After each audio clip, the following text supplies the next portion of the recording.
Hey folks, this is Jeff. Welcome back. This week I have been really working hard learning to fly some manual mode with my DJI Avata drone. I have spent a good bit of time with the simulator. I heard something that struck me as really profound. Someone said, if you want to get good at something, do it for 30 minutes a day for 30 days in a row.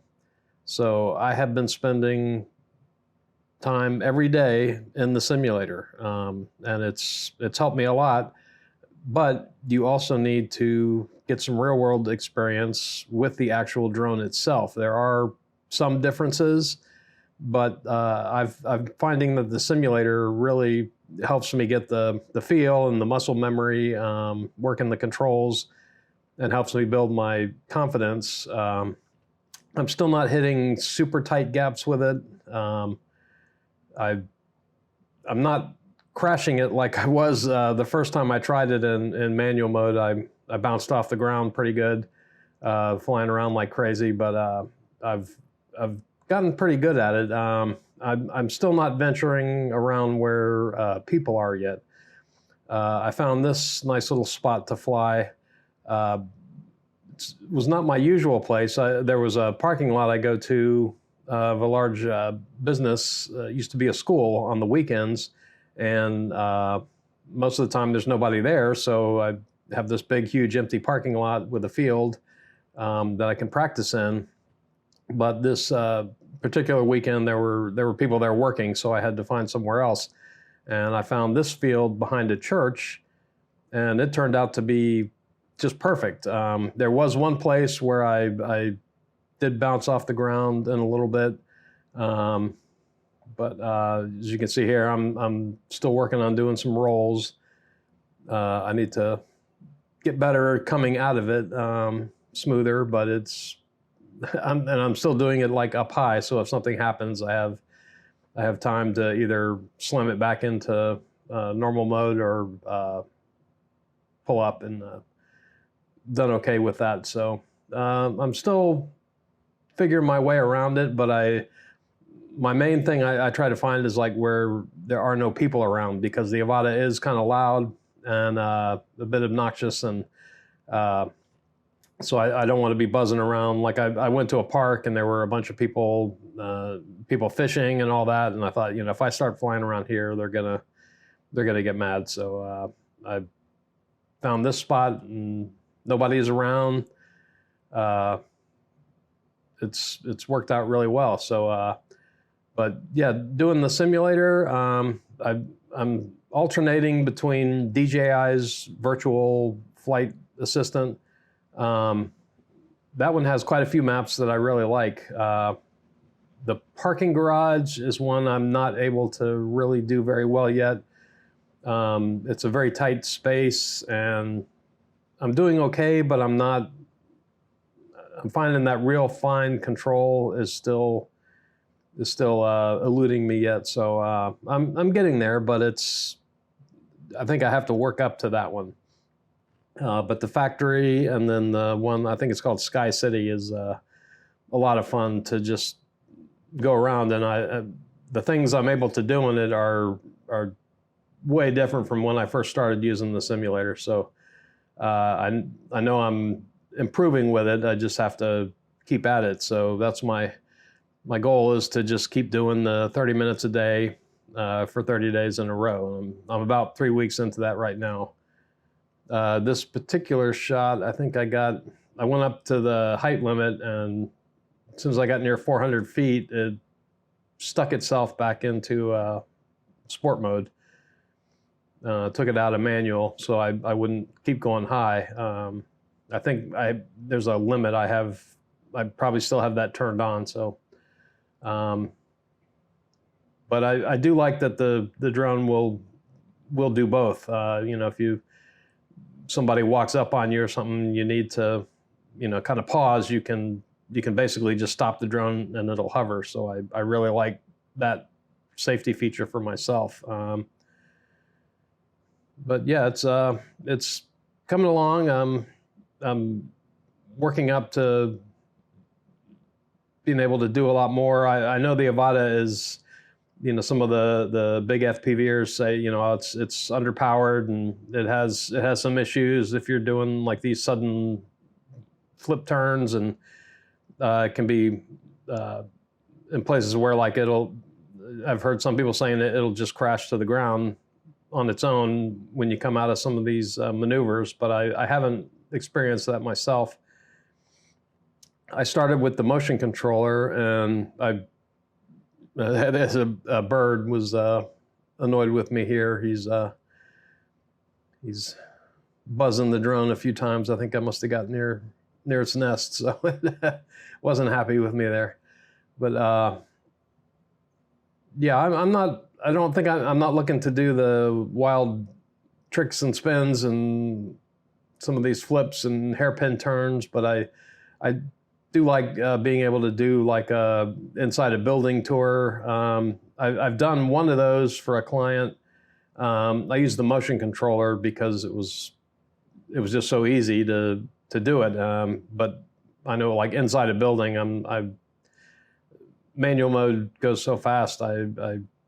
I'm not at the level of skill where I can do that on my own yet. But I got the motion controller too. I'm enjoying that, but manual mode is just I don't know. I like the camera view better. I like the turns, and just the maneuverability is really impressive. So I'm happy with that. This is my first experience. I'm coming from camera drones. I have an Air 2S, and I just got a Mini 3 Pro. But the Avata is definitely the funnest drone that I have, and I just love going out on weekends and flying that thing. It's tricky finding a spot where there's not many people around. Usually I'm by myself, so if I'm hoping to find like I don't know, some other FPVers in town that we can do like a little meetup and get together. It's always the safety in numbers. When you have some other people with you, folks are less likely to give you a hassle. So, but I've not had a bad drone interaction with anyone. I have had people come up and ask me questions about it and start conversations and all, but nobody has been angry or threatening. So that I count that as a blessing. But it's I know there's those kind of people are out there. So I'm trying to be careful not to antagonize anyone or spoil anyone's activities, what they're doing out in a park or somewhere out in public, especially like in a park where there's kids around. People think you're spying on their kids with your drone, and it's like, and you see what a drone sees. It's like if I was going to spy on somebody, I would not be using a thing that sounds like a pack of angry hornets. So it's not my first best choice for a spy device, peeping on through anybody's windows or anything like that. That's just crazy, but that's the perception people have when they think of drones. So we have to try to overcome that and just a fun hobby. And I tried to make a little bit of money with it. My drone photography business was doing okay for a while. It's been a bit slow the last month or two. I'm still putting stuff up for sale on Adobe stock. I basically make about $1 a week from that.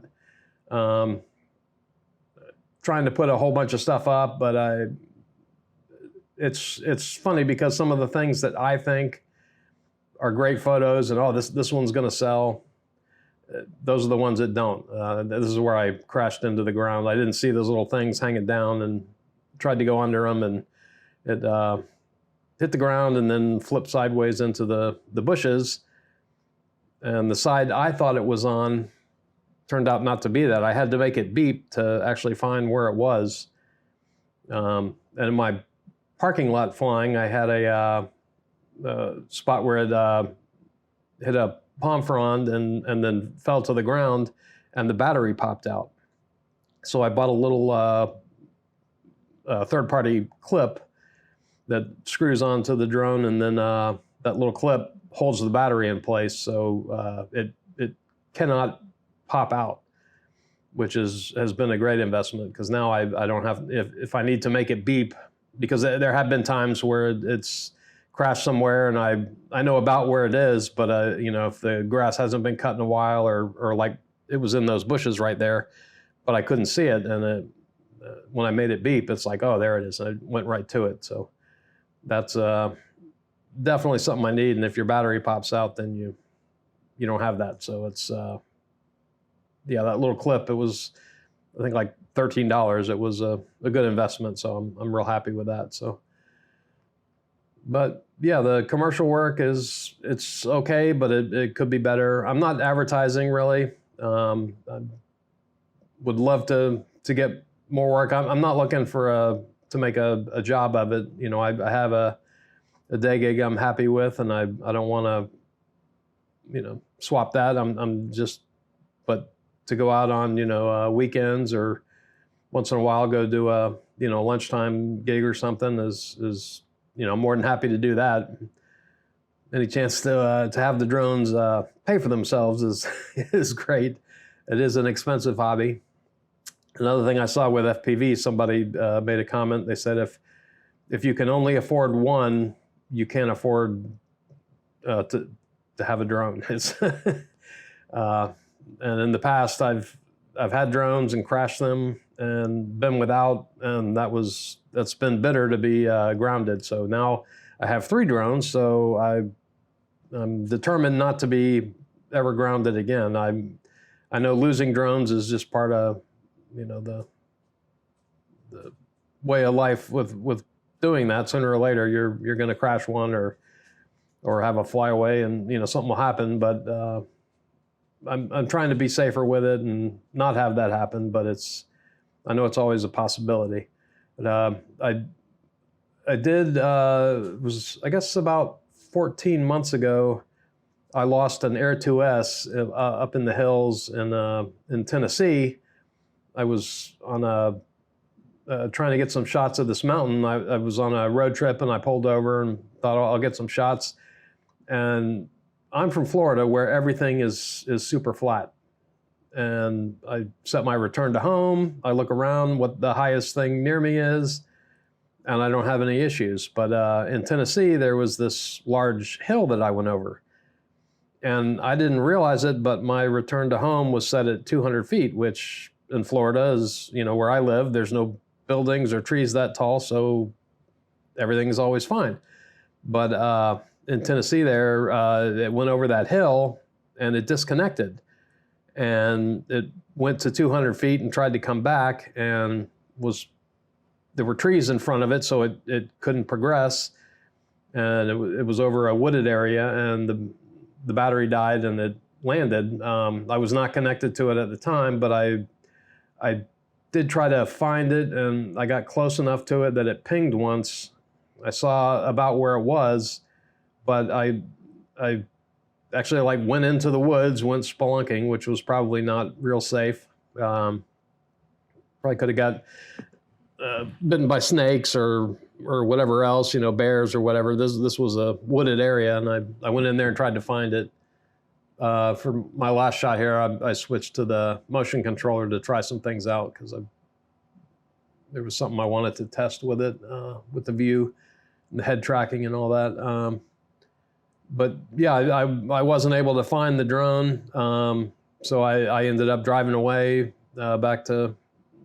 went to my destination in a different state, and then eventually made my way back to Florida. And even on the way back, I stopped again and went through the woods and couldn't find it. So I had written it off. And then 2 days ago, I got a phone call from someone who said, hey, did you lose an Air 2S drone? And I was like, yes, I did. And he said, well, I bought it. And it turns out someone had found it. They took the SD card out. I had decals that had my phone number and my registration number. They wiped all that off, pulled the decals off, and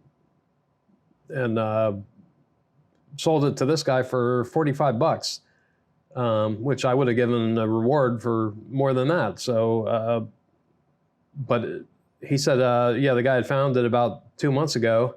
So it sat outside. It apparently had landed between a roadway and a river, and it was just sitting on the ground. So for a little more than a year, it just sat on the ground. And I have no idea what condition it's in. He said some of the motors are not working real well. Like there's resistance to spinning, but I had one of the original mini drones. I got it stuck in a tree, and 9 months later it came down, and my neighbor found it and brought it back. And I actually cleaned it up, got the motors spinning again, and loosened up, and it flies. The camera works. The gimbal has a shake in it, so it's not really usable, but it flies, and I can see through it. And we had some torrential rains here, and it still flies. So this guy said he's going to drop it in the mail to me, and I'll send him a few bones for reimburse him for what he bought it for. But apparently he found my info on DJI's site. I guess he went to see if he could bind it, and it's still bound to my account, which I'm not going to release it, but it's not any good to anyone else because it is bound to me. So he's going to send it back, and I'll try to clean it up and see what I can do with it. But I did buy another Air 2S, so I've got still got the gimbal cover here, waiting to be reunited with it. And I had bought another Flymore kit, so I have 5 batteries, 2 of which have developed bulges. And so I know the one that's in it it's from that set. It's probably got I can't imagine it's in too good a shape after sitting outside for a year. But yeah, and the heat, and I'm guessing it snows there where it was. So I'm really anxious to see what condition it is when it shows up. But yeah, so far every drone that I've lost 3 drones. I lost 2 minis and the Air 2S, and I have managed to get all 3 of them back. One of them got stuck on a balcony of a condo, and they turned it into the police here in town. And someone who worked at the department knew me from Instagram and said, "Hey, I've got your drone here," and got it back to me. It was had a broken gimbal, and one of the arms was broken, so it was in bad shape. But I did get it back. So when I get the Air 2S back, that'll be 3 drones lost and 3 drones recovered.